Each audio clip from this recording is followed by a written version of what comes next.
Assalamualaikum Dunsana.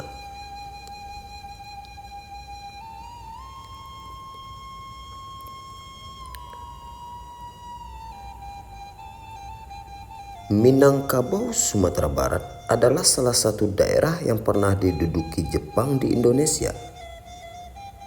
Jepang masuk ke Minangkabau pada 13 Maret 1942 dan pada 17 Maret 1942 hampir seluruh kota penting di wilayah ini diduduki tanpa perlawanan dari Belanda.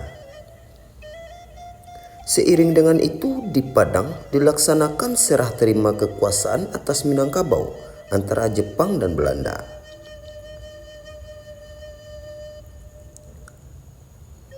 Pendudukan Jepang di wilayah ini berakhir pada tanggal 17 Agustus 1945 seiring dengan proklamasi kemerdekaan Indonesia oleh Soekarno dan Muhammad Hatta. Pada umumnya, kedatangan tentara Jepang ke Indonesia semula sangat mencemaskan masyarakat. Akan tetapi dalam berbagai kesempatan, Jepang menyerukan bahwa kedatangannya adalah sebagai saudara tua untuk membebaskan rakyat dari penjajahan Barat. Jepang menyiarkan slogan Asia untuk Asia melalui agen-agen mereka, sehingga banyak rakyat di berbagai kota menyambut kehadiran Jepang dengan cukup antusias, terutama rakyat yang tidak mengerti sama sekali dengan perkembangan politik global.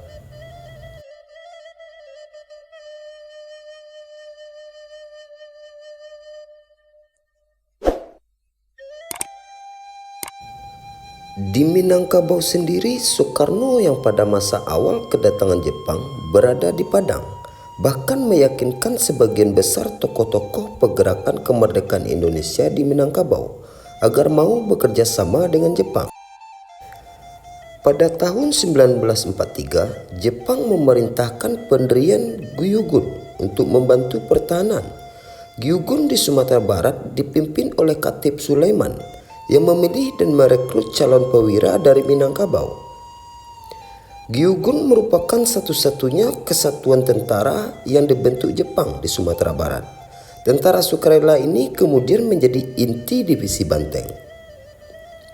Dalam menjalankan roda pemerintahannya di Minangkabau, Jepang pada awalnya tidak banyak melakukan perubahan struktur pemerintahan, kecuali perubahan nomenklatur ke dalam bahasa Jepang, seperti Sumatran Weskus menjadi Neisi Kaigunsu, asisten residen menjadi Bunsuko, Afdeling menjadi Bun. Hal ini disebabkan karena bangsa Jepang yang datang pertama kali adalah serdadu-serdadu yang tidak mengerti soal pemerintahan sipil. Selain itu, Jepang masih menggunakan pegawai-pegawai pribumi yang sebelumnya bekerja dengan Belanda. Bahkan Jepang tidak melarang rakyat mengibarkan bendera merah putih bergandengan dengan bendera Hinomaru.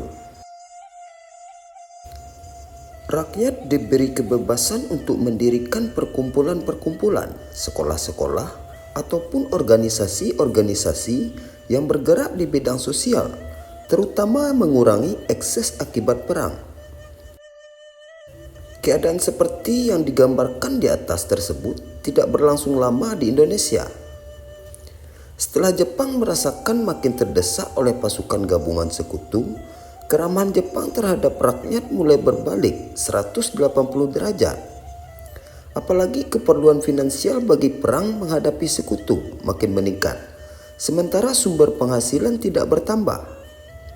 Oleh karena itu, kebijakan eksploitasi tenaga kerja rakyat untuk kepentingan Jepang mulai terlihat. Rakyat di sejumlah tempat di Indonesia dipaksa bekerja pada pabrik-pabrik. Penyiksaan-penyiksaan kejam terhadap rakyat yang membangkang oleh Kompetai terlihat di mana-mana. Kebebasan para pemimpin rakyat dibatasi. Demikian juga organisasi dan perkumpulan hanya diperbolehkan melaksanakan kegiatan yang berorientasi pengabdian bagi kepentingan Jepang.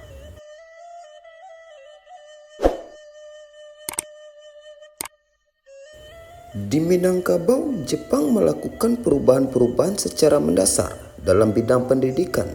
Sekolah-sekolah dimobilisasi untuk kepentingan Jepang. Melalui jalur ini, Jepang berusaha untuk menjepangkan anak-anak Indonesia dengan berbagai cara. Di setiap sekolah-sekolah, para murid dalam berbagai tingkatan diajarkan bahasa Jepang dan para pemuda diberikan latihan militer. Mereka dilatih untuk keperluan keibo dan pembantu polisi, seinen dan penjaga keamanan kampung, heiho prajurit Asia Timur Raya, romusa tentara pembangun Asia Timur Raya, dan gyugun tentara sukarela. Tujuan diberikannya latihan-latihan militer tersebut adalah dalam rangka mempersiapkan tentara untuk perang Asia Timur Raya. Untuk membantu mobilisasi kalangan pemuda, pemerintahan Jepang memaksakan kepada para ulama di Minangkabau untuk memfatwakan bahwa perang Asia Timur Raya sebagai perang sabil. Kewenangan ini justru digunakan oleh para ulama tersebut untuk meyakinkan rakyat bahwa memerangi bangsa asing termasuk perang sabil. Dalam hal ini termasuk bangsa Jepang. Selain itu, para ulama, pemuka adat, dan cerdik pandai yang tergabung dalam Majelis Islam Tinggi Minangkabau bersama memberikan dorongan kepada para pemuda untuk mengikuti pelatihan-pelatihan militer seperti yang diberikan Jepang.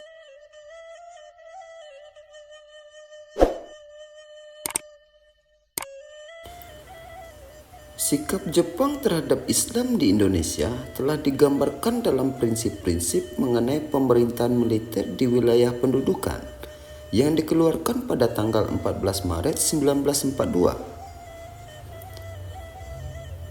Di dalamnya disebutkan bahwa agama-agama harus dihormati sejauh mungkin untuk menjaga kestabilan pikiran rakyat.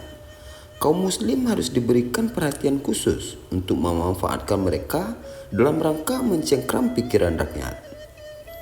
Dengan demikian jelas bahwa upaya mendekati kalangan agama dan memberi tempat tersendiri dalam kebijakan pemerintahan pendudukan Jepang di Indonesia merupakan bagian dari operasi propaganda Jepang. Ulama-ulama Minangkabau oleh pemerintahan pendudukan Jepang dianggap memiliki potensi untuk memanipulasi pikiran rakyat dalam rangka memobilisasi rakyat untuk perang Asia Timur Raya.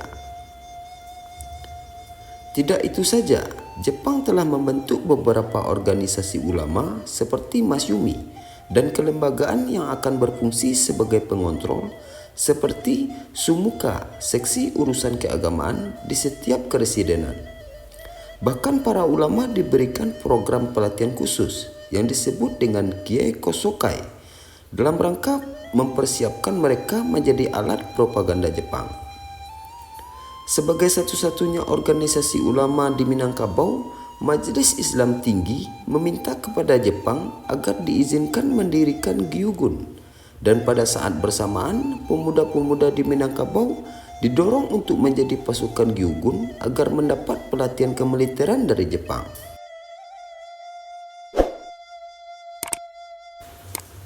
Dengan dorongan-dorongan tersebut, banyak pemuda-pemuda mendaftarkan diri menjadi gyugun. Di antara mereka yang tercatat adalah Dahlan Jambe, Ismail Lengah, Syarif Usman, Dahlan Ibrahim, Sofyan Nur, Sayuti Amin, Alwi Sultan Marajo, dan banyak lagi lainnya. Perekrutan calon-calon gyugun sendiri dilakukan bersama-sama oleh Ahmad Datuk Simarajo, Mahmud Yunus yang kemudian dikenal sebagai tokoh pendidikan Islam Indonesia, dan Khatib Sulaiman. Melalui ketiga tokoh itu, MIT meminta kepada pemuda-pemuda yang masuk gyugun agar selalu berjiwa Islam dan nasionalis. Pemuda-pemuda terlatih dalam gyugun inilah yang pada masa revolusi menjadi laskar-laskar rakyat, bentukan partai-partai dan organisasi di Minangkabau dalam mempertahankan kemerdekaan Indonesia. Dukungan semu yang diberikan oleh para ulama Minangkabau pada masa pemerintahan Jepang ternyata telah membutakan mata Jepang dalam melihat apa yang ada di balik dukungan ulama dalam pembentukan gyugun. Tokoh-tokoh masyarakat bersama-sama berusaha agar kemerdekaan Indonesia dapat segera dicapai, sama seperti pada masa penjajahan Belanda. Pada masa pendudukan Jepang, peran ulama Minangkabau sangat besar. terutama dalam menyelamatkan rakyat dari penindasan dan pengebirian terhadap Islam sendiri, serta mempersiapkan kalangan pemuda dalam rangka menuju kemerdekaan. Melawan secara terang-terangan tentu merupakan perhitungan yang keliru pada waktu itu, sehingga kalangan ulama memberikan motivasi yang sangat kuat kepada rakyat untuk melawan secara diam-diam, sambil melindung di balik dukungan terhadap Perang Asia Timur Raya yang didengungkan oleh Jepang.